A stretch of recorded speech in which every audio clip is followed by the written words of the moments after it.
Welcome back, everybody, to our second segment of our summer conversation with my friends here. So let's get right into it. I think this is a new legislature, a lot of new members. We've been talking about that in our podcast throughout the year. And so there's been a lot of different themes. Some members knowing what they want to tackle in their first year, some members still trying to figure it out. And as a result, we've seen some gut and amends where Yeah. bills will be one thing in the beginning of the year and then they'll turn into something completely different the second year. That's strategic, but that's also because some new information has come to their attention, right? But would love to open up the conversation and hear some of the things that you're all working on or some of the trends that we're seeing because of the new legislature. Yeah, I Yeah. I can jump into the trends and then Yeah. yeah, Yeah. feel free to follow. Mhm. I feel like there was a lot of bipartisanship early on some bills that were like non-controversial or Mm. like bills that I was like, okay, we can all agree to this. Like, let's just avoid a probes. So the governor signed like a handful of bills already, and so it's kind of like interesting to see that dynamic of like, oh, the governor signed bills and it's July. Um, so that's an interesting trend to me personally, right? There isn't anything that like jumps out at me as like, oh wow, we all need to, you know, keep an eye on this. Um, but I also see a trend of the push for 2-year bills really early on. I think a lot of new members, like when they hit like this roadblock or they're getting opposition or they're finding some challenges, whatever that'll be, they're making their bills 2-year bills a lot earlier, I think, than like expected. I think I kind of anticipated more of a push for some members where I can respect it. Like there's a lot of new members or others. I'm like, I feel like you could have tried a little harder. I'm not gonna lie. They needed you on their team. I know, I don't right? know. I don't know. But yeah, I thought it was interesting to see the caseload of 2-year bills and the gut sentiments too. And for those that are listening back home, 2-year bills is because we started a new legislative session, and so which is for 2 years, and so the first year that means that bills could still be worked on that second year, and the deadlines wouldn't impact them. But in that second year, if they don't meet their deadlines, then they would be null and void and wouldn't move forward through the process. Yeah. Yeah, that's right. I did want to add a couple of things too. We had a special session. It feels like ages ago, but we did have a It special does. session Jeez. at the beginning of the year, and a lot of that had to do with the wildfires that we saw impact, especially the LA County area, Pasadena, Altadena, Mm. Palisades. So just wanted to give a quick recognition acknowledgement of that because some of our people, my executive director was impacted by the Mm. fires, seeing the amount of work that Pico has been doing to Mhm. continuously work with wildfire survivors. That work is still ongoing. So just wanted to talk a little bit more about some of the bills that we are currently keeping an eye out on. Assembly Member Herbedian, AB 431. Somebody is going to fact check I me if think that so. is wrong. I For all just the checked fact my numbers For checkers. too all the on the fact phone. I'm like, checkers, Yeah. um, is doing a bill on mortgage forbearance, and so the clock is ticking, right, for so many of our Yeah. community members who unfortunately, once you have people don't realize that once you lost your property, you actually still have to pay mortgage, Mhm. Mhm. even mm-hmm. though it's just a lot at this point, right? And for the most part, people are finding themselves paying not only for that mortgage, but also paying for rent Mm-hmm. Yeah. because once you're displaced, right, you need to find another place to live in. And unfortunately, not many, especially like a neighborhood like Altadena, which is historically Black neighborhood, for many, these were their first homes. There's sort of generational Mhm. homes. And this devastation is unfortunately leading to a lot of displacement. So just a bill that will bring a lot of needed relief for residents like in the Altadena neighborhood that we are keeping a track of or look out for. Um, Another one, I know Eddie and I have been working through the Dream Alliance. So shout That's out to right. Dream Alliance. We'll What's up, give a Dream little Mm. Dream Alliance?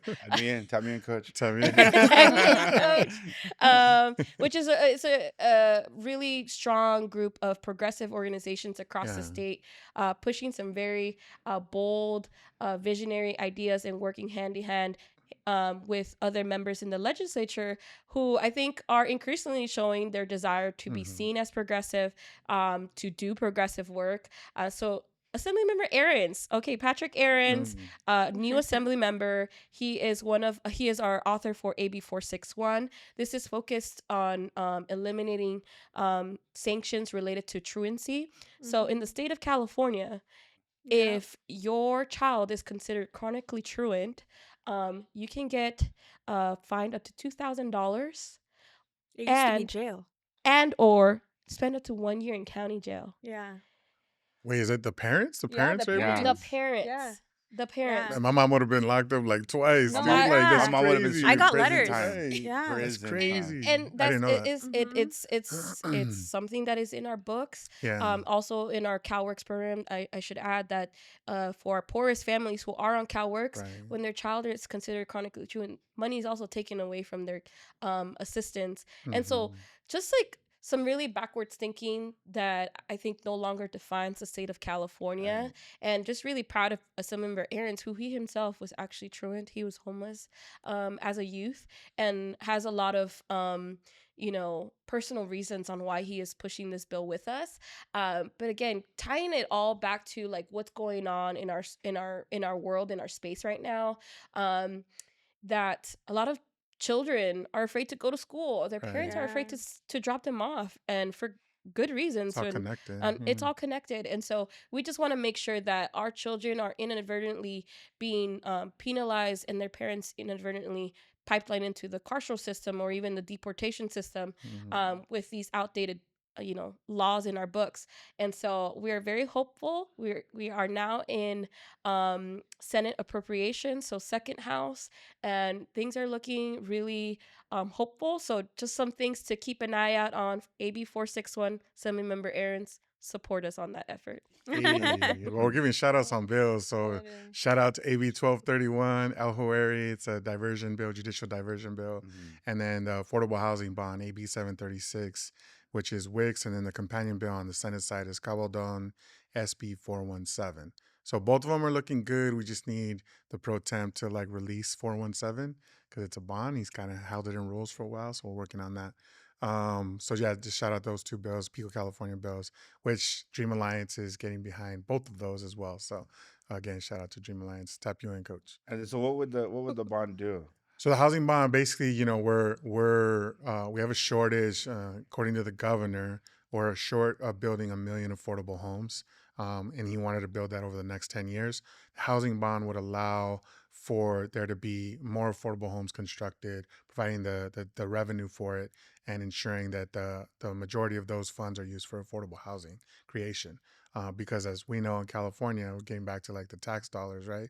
It's expensive as hell to live in California, Mhm. and we need to make up a lot of lost ground on affordable housing, not just because of there's sort of there's a backfill that has to do there has to be more labor that's created to be able to create the affordable housing because they're backed up basically. We need more tax revenue to build affordable housing, and then in addition to that, we need to preserve affordable housing, which this bond bill would do through the CAP program. It's I forget what the acronym, it's like preservation of affordable housing. Mhm. But basically like it allows for those kind of existing affordable housing units not to be lost to the private market. Say like if an owner passes away or something like that, that it doesn't go back up to like market rate rent. So a bunch of those things. Also does infill infrastructure, kind of all the infrastructure that goes along with the building of affordable housing. So, but yeah, on another note, for us in Pico, California, during the recess, we're talking about recess now, right? A little bit or no? No, Not yet. a Okay, little all bit. right, a little bit. All right, we'll talk. I'll let it go. Yeah, yeah, yeah. I would just say that a lot of voters out there understand what bonds are. Passed Mhm. several bonds. There's the educational bond that was just recently Last passed by year. the voters. Mhm. Environmental bond that was recently passed by the voters. Mhm. Carol has talked about some of that stuff. But yeah, hopefully we'll see that come to fruition Yeah, because it's another way to create revenue to that's fix right. a solution or create a solution to a problem, right? Right. As well as having millionaires and billionaires pay their fair share. Let's be clear about that. This week, yeah. Yeah, and I think if I can, Chris and I were working on a Community Reinvestment Act. Hmm. It's an expansion of a federal act that That's the same in exists. the Bontas bill? Yes, Yes, Mm. I yes, know yes, that. Yeah. yes.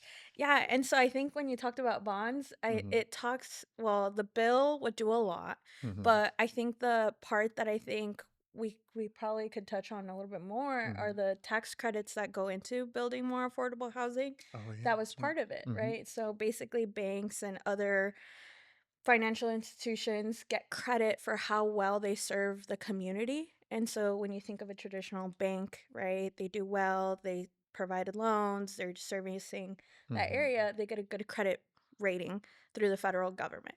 And so what we're hoping to do in California is expand that to where it's not just the traditional banks, but it's also, fintech, CDFIs, Mm-hmm. um, other folks who are investing. So why are people holding on to money but not also being expected to contribute back in our Mm-hmm. community?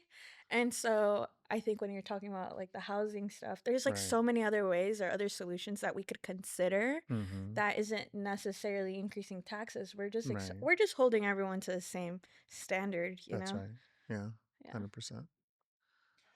Yeah, and I think some of the other trends that we've been seeing, clearly immigration's been on top of Yep. mind for everybody. I think members have been introducing various pieces of legislation. There was a bill, the number misses me right now, but that I testified on for AB 695. 695 by Assembly Hey, Member. good memory. Yeah, by Assembly Member Fong. I just testified on it, and this would allow for someone who had to leave the country due to immigration enforcement to continue their educational experience in community college, and for that to be a program. And part of the conversation that was being held in committee was that education opportunities are abroad, like global in Mm-hmm. many senses, right? Some of the work that I do with other folks, not in the legislature, but in Los Angeles, is supporting the academic. I guess you would call it like sharing of knowledge, or Mm-hmm. the global exchange between Mexico and students in Los Angeles, with programs in that at law schools in Mexico, and so like that's happening. There's schools from Mexico that are in California. I believe UNAM has a Mm-hmm. school. There's a public school, I believe, from Guadalajara, or university, I should say, I'm trying to go that's in Los Angeles. And so, there's students who are taking like classes from Scotland and England and other countries that are here, and vice versa. And so it was like the conversation was like, well, why not? Like we should be thinking beyond the border when it comes to educational Mm-hmm. opportunities. When I think about Chris, I think about what Pitbull says, Mr. Worldwide, but I in politics. was like, well, I thought you said Mr. 305. I was like, well, how about Mr. 714? Mr. 714, And there you go. Pitbull and I do not align in politics, so I don't know how you guys. You know what? Just the worldwide part. Wait, didn't he have a change of heart? Isn't he like, or he's still on the same tip? I don't know, but I still have a full set of hair and he doesn't. But is there any other any trends or other like policy highlights? And I'll just real quick, I'll say one bill that we've been talking about a lot is the street vending bill, and it's going through Yeah. smoothly. Especially in the harms that street vendors are seeing, but other trends that you're seeing, with this freshman class, such a large freshman class. I mean, leadership's gonna change, right? We all know that Yeah. next year in the Ooh. Senate. Tell us more. First What's the Latina. tea? Yeah, that's go for it, public Carol. information. Yeah. Bust that information now. No, so Senator Monique Limon is going to serve as the first Latina pro tem. Central Coast, right? Yeah. And we just love to see it. I think the representation has been. What's the lacking? I don't know. Light? No, Like- I think we saw a significant change from seeing Senator former pro tem Atkins, budget chair Mitchell, and then Skinner, and now we've seen a shift. Mhm. And we thank our male allies where they stood in solidarity with us. But let's be honest, we love seeing women in power. We love Period. seeing Latina women in power. So Yeah. Would you describe her as progressive? She's progressive? Or- I think so. She's been taking on some tough fights. Took on She the doesn't bait. give a. She did, right? No, She- yeah, she's- We haven't worked with her as much. Yeah, as yeah. someone. She's taking on predatory lending. Okay. Yeah. She's Yeah. taking on environmental stuff. Yeah. I'll say eavesdropping in the Capitol because that's what we get paid to do.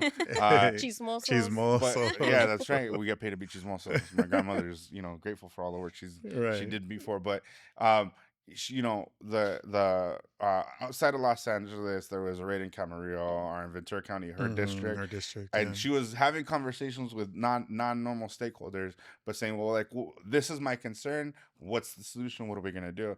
And not saying that Mr. McGuire is not having those conversations, but Yeah. like it was like an 8-year shot. She's actively working on that kind of stuff, Yeah. and then being prioritized in a leadership office, on if your issues being prioritized, that's much different. That Yeah. means it's going to be 100%. elevated, and they're going to actually look at it. They're not going to allow for lofty policy to be passed because Yeah. that they want to support that member. They're going to be like, well, actually, that doesn't seem right. Or what are the advocates over here saying, right? Getting Mhm. checked Yeah. in is like, and that's how we build in our champions. I remember there was a policy proposal that was coming from her district when she was in the assembly.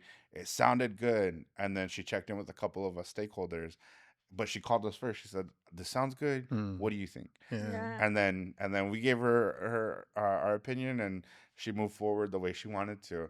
Um, that's a champion, right? Yeah. That's Yeah. the kind of leadership we She's a can I'll expect, say this, right? collaborator. yeah. Yeah. Yeah. That Very on the other side, the balance of power, though, right? We are hearing that on the Senate side, a lot of the committee chairs, key committee chairs, are going to be mod Dems. That's what I've heard. I don't know I about guess what we'll you. see, right? Dang, I why, guess why, we'll why see. did we all sign? Well, I don't know. That's the word. That's the cheese we man. that's the cheese man, and I think we're all sighing because with the shift in power, we also got to make sure that whoever else is also in other positions of power Mm-hmm.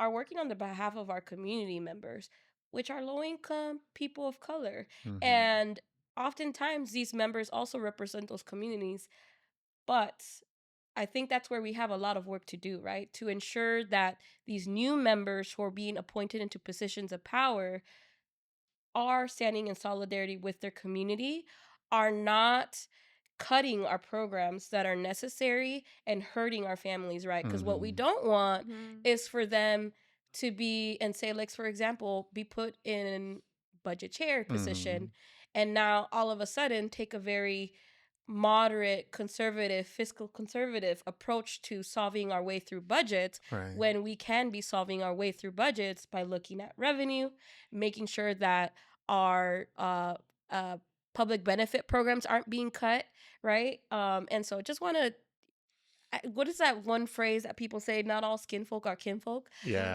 Um, just a little shout out to our new members and people who are being appointed into positions of power. Yeah. Remember where you come from. Remember who your community is, and don't put your back on your community just because it makes your job a little harder. Yeah. But Ooh. I will say too though is that it might not be their community, and but that doesn't mean that we can't educate them about the folks in their community that they don't see Right. often, or that they haven't represented yet, or they haven't represented them well yet. Yeah. And then I think the reason, I'm assuming a reason why there might be a change in leadership is because there is a lot of new members, Yeah. and then Right. so they'll probably be chairs of committees, and so it's our job as advocates to educate them, and that's like a big thing that we do. Yep. And we to just to let all the new members know, we give everybody a fair shake.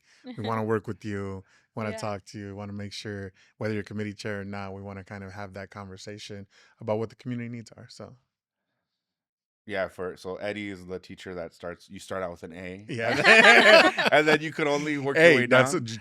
we have confianza, we have that Yeah. relate, and then it takes just us working with you, right? And I think that's also the another trend that I've been seeing, like with newer members, is Mhm. really some of them are open, some of them are not. I'm not gonna name names, but Yeah. there's Why to being not? able. I'm just That's the kidding. after show. It's not the Lord's cheese work. man. It's not the cheese Yeah. man podcast, right?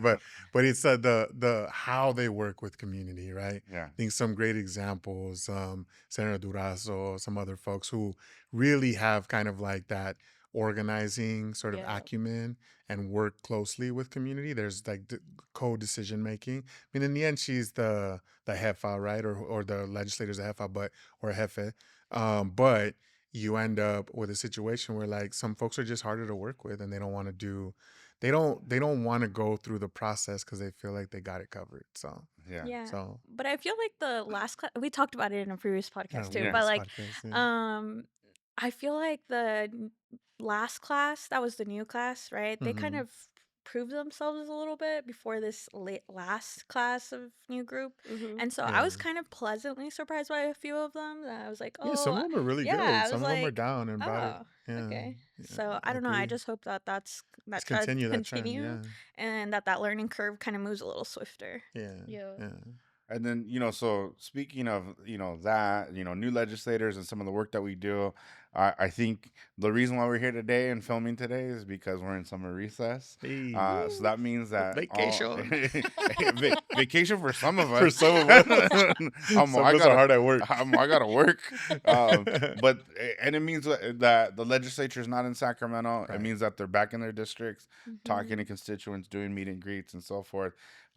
What is and then so for us that looks different. What does summer recess mean for you all? What is the legislative work that we do? Because they all think we take vacations and breaks. So Yeah. I'm gonna we'll let start Go, with Eddie. go, go, I'm go, gonna let go Eddie go first. first Where, because Because you're you gonna talk go. about where where's the you're all going to in, Cancun and like where's that's No, the I'm not where's the going to all Cancun. inclusive the vacation that you're resorts, going the to? resorts. Yeah. I mean, It's no, okay. She can need a break. I say vacation. No, we should all take a break. Like everybody should have good balance in their work life. The Period. talking So points. just talk. Yeah. I'm just saying, like let's support that. Let's Yeah. support the health and wellness, right? But for us, we move into what we call like recess in district meetings and in district actions. Obviously we have still a legislative slate, but one of the things that we're doing, and I want to kind of plug this because we're doing across the state. We've committed to doing 1,000 house meetings, Oh wow. and this kind of Wow. spawned from like what happened in LA, both with the wildfires and immigration, and then everything that's happening across the state. And part of what we acknowledged as communities of faith is that people want to come out and do something Mm-hmm. in support of community and against this, authoritarian regime, but they don't know what to do. And going to a protest for them is too big of a step. Mm. Yeah. So one of the things we put in place is like just getting back to the bread and butter of organizing, community organizing, which is just doing house meetings. So taking folks, inviting 5 to 10 people from your network to come to a house meeting, go through an agenda and just talk about the current time that we're in, and then committing to doing their own house meeting and then having some to-do steps, right? After that are really simple, really basic. So Circle. part of the recess for us is going to be house meetings, but also in district meetings with legislators so they can actually see their constituents and the constituents don't have to miss work and do all that to come to Sacramento. Right. And then obviously continue to push our legislative agenda, but also the work that we're doing across the board on all the issues, including the federal, the big trash bill that came out, and making sure that people understand that there is hope. We can organize. We can continue to do this in a way that's going to be productive and bring more people into the fight. Just like in conclusion to say, like part of our analysis around this, just as a whole, is that our movement needs to build more power and we need to bring more people into the fight. And it's not always gonna be sort of like the initiated.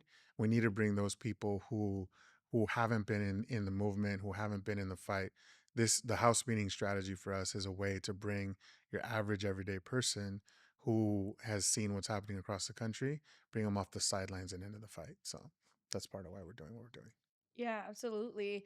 And connected to that, I mean, we just finished talking about the basura bill and the impacts that we are going to be seeing or already foreshadowing what's going to happen in the state of California. Some of it is already immediate, right? And so Mhm. there's a lot of urgent action that is already needed. So we are working with our legislators to, one, inform them about what are some of the impacts that we're seeing immediately, but also the ones that are forthcoming, so that we're not all caught in like this truncated timeline without any solutions to offer, right? We Mhm. have to be building up to problem solve. And so we do have a briefing coming up in August. And of course, like you were talking about, Chris, earlier, there's still a timeline for what are called trailer bills or budget bill juniors, right? Mhm. So we expect some of those changes to likely happen within those proposals or those budget bills. And I guess we'll have to see if they anything really is needed to invoke a special session. I think so far we're not hearing that there is anything that necessarily is going to invoke a special session, but certainly budget trailer bill actions. Nice. Yeah, I guess summer session, summer recess. Sorry, session, right? Yeah. It almost feels that way, but lots of travel. We're going to be doing some in-district meetings with our clients, roundtable discussions about some of the policy impacts that are relevant to them, whether it's about small business or, landscapers, our environment, the federal actions. Going to do like a panel conversation about Latina empowerment, representing Poderistas. I'm excited about that. Also, Chris and I are going to go down to San Diego to Assemblymember Alvarez's district to kind of learn more about the binational work that's happening and how there's an overlap in our education system and how we can support our students. And then I think a lot of the summer and like fall recess kind of helps us develop what are other policy ideas we need to be working on, where can we plug in, where are the gaps, how can we be helping our partners, or like organizations that we work with. And so I'm really excited about all the work that we're doing. It's gonna be a busy recess, but I think that just kind of empowers us and prepares us for the last stint of the legislative session. Yeah. That's right. And while the legislature may be gone or everyone's back in district, this is really a time for all of us to call the governor's office as advocates to check in on policies that we're moving forward, that we're really ingrained in, to see, have those conversations, doing that educational moment with his staff and sometimes him or other senior advisors. But for me, some of the other things that we're doing is that it's been a wild year in the sense that in the beginning of the year we had a lot of community members come up. Immigrant Day of Action, there was That's right. thousands of people that were Yeah. here, and even before what we seen on June 6th, people started kind of tapering off and saying, I don't want to risk it. I don't want to make that travel up to Sacramento. There was the real ID requirements for some of our community members Yeah. that prevented them from coming, via airplane, which would have been a safer route. But now with everything happening, the halls are not the same and they're much emptier than we used to see before. We are running SB 635, a street vendor bill that we've talked about many times on this podcast. And there hasn't been street vendors that have come up like the past two campaigns that we've ran. Wow. Yeah. And that's just an element that hasn't been happening. So in the summer, street vendors and other workers are in district because this is their only opportunity to talk to their members, the representatives directly, to talk. So right, Open. the summer recess is this is the only time that folks from our community may have to talk to the representatives or That's right. district staff, because unfortunately, because of everything going on, they may not feel comfortable coming to Sacramento and making a trip up, or they're not able to. Or the person that is available right now is at home and not going to school or college, but they'll go away, whether it be in another part of California or another state. So that's the reality for our folks. That's much different. But nonetheless, we are in those offices. Yep. Some of my community folks have already been in offices in the Bay Area, in Southern California, had great meetings, a lot of educational opportunities right now because they haven't been able to do that education in the regular part of the year. So as always, we always end our podcast with the final thought, words, encouragement, whatever you may want to say that you didn't say, or maybe it's a shout out or a dedication. But we'll go ahead and start with Eddie, then we'll go to Carol, and then Yesenia. So Eddie, give So us I'd your like to final give a thoughts. shout out to my homie in Pelican. No, just Hey, free him. So no, I mean, I think just the main point that I want to like folks to understand is like, and I was having this conversation with my mom and dad this past weekend, is like everybody has a role to play in fighting back against authoritarianism right now. Like, and no matter if it's even just going like on the corner and holding a sign, right? Just whatever you feel like you can do. You could definitely plug in with us. There's a lot of organizations. We have a real simple sort of strategy on kind of doing work, both during the summer recess, but just in this moment, right? There's a lot of potential impacts that are going to happen to our community. So there's that. And then the other plug is just support your local small businesses. The street vendors right now need a lot of support. Yeah. The garment and fashion districts, not just in LA, but across the state, wherever there's a garment district or fashion district, their small businesses are struggling right now because, lo and behold, surprise, surprise, immigrants drive a lot of the economy in California. So just support your small businesses, get off the sidelines, get involved, and you don't have to go and like, you don't have to yell at a National Guards member or a law enforcement officer. There's other things that you can do to get into the fight. So just encourage you to look us up, picocalifornia.org, and hit me up, Primo Eddie on socials, and Yay. you can like reach out and we can talk about different things. So not Theo Eddie. Yeah, that's right. Not Theo Eddie. That's another vato. That's another dude. I don't know who that is. Well, I love what you shared, so I wanted to just second everything Yeah. you just said. And for the Latinas out there, or allies or supporters who want to feel a sense of community, this is a real strong plug right now. For Poderistas, it's a nonprofit C3. It really is to kind of bring together mujeres who want to share their story, kind of bring their culture, not really be politically affiliated, like partisan wise, but I think just for you to feel civically involved. Like, what is it that you can do in your community?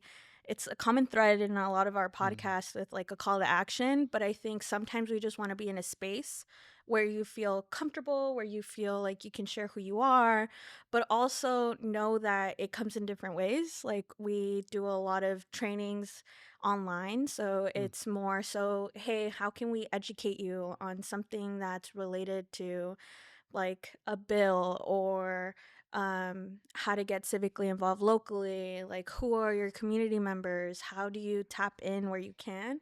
And so personally just wanted to put that out there for Podristas, Instagram, Facebook, LinkedIn, whatever it is. I have the opportunity to be representing the West Coast, the West. And so in any way that I could be helpful, like feel free to tap in. It's national? Is it national? It is Oh, that's national. what's up. So Okay. it's national. We have a few really cool board members: America Ferrera, Eva Alright. Longoria, That's what's up. a few other Latinas, who've been carrying this on, and they're going to be celebrating their 5th year anniversary, August 5th, I believe. Sweet. So we're really close, and so just wanted to make a strong plug for them. Yeah. Well, first of all, I just want to say thank you for inviting us in this space. Definitely have to give a shout out to South Central, Ramona Gardens, Hey. neighborhood music that raised me and Yeah. made sure that I was here, and just like my family, for Aw. always sticking through thick and thin with me.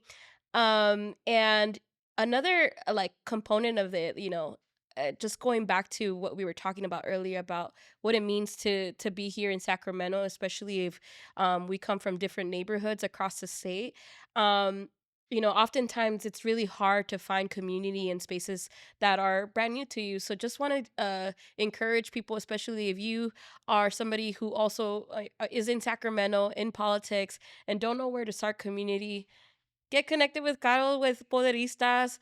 Get connected with a lot of different rapid response networks. NorCal Resist is doing some really incredible work on the rapid response network, especially with the ice raids that we saw here in Sacramento. And lastly, just a quick shout out to my toxicas. I actually have a little book club that we're called Las Toxicas, but it's So all in fun cute. and games. But I'm just saying here, just remember to take care of yourself in the midst of doing all of this work, whether it's through volunteer work, whether through is your job, or just even having those dinner conversations with your family, because it impacts your life. I have family members who are undocumented, and living through this is like living through a lot of uncertainty, and there's a lot of trauma that we are collectively sharing.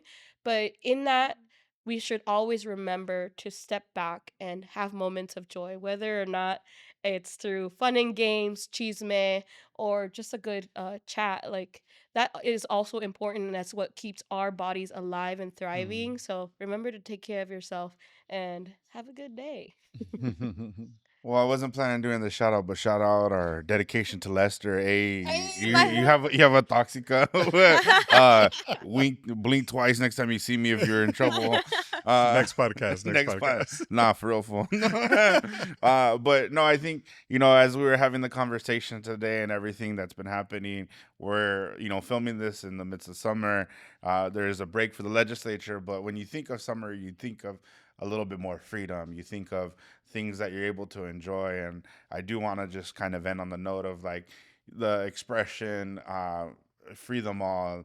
There's a lot of folks who are being unjustly detained, but Mhm. not only through our immigration system. A lot of folks who are facing consequences in our state system as well, and through the carceral system, that are unjustly not getting true due process. We know that's absolutely true in the immigration context, but that is also often true sometimes when it comes to the carceral system and what we call the justice system in California. So I want to end today's podcast by saying free them all. Whether, if you've been unjustly detained or sentenced, or there wasn't truth to everything that was said in courtrooms, there are innocent folks oftentimes, and we've seen people exonerated. So as folks are able to celebrate their freedom in summer, we would want that for everybody who it should happen for. That's what's up. Thank you for everybody for listening, tuning in. We look forward to having you listen to our next podcast, and thanks to all my guests for joining me today. Thank Hey, you. que for vivan having los us. tóxicas. Yes, and that's on period.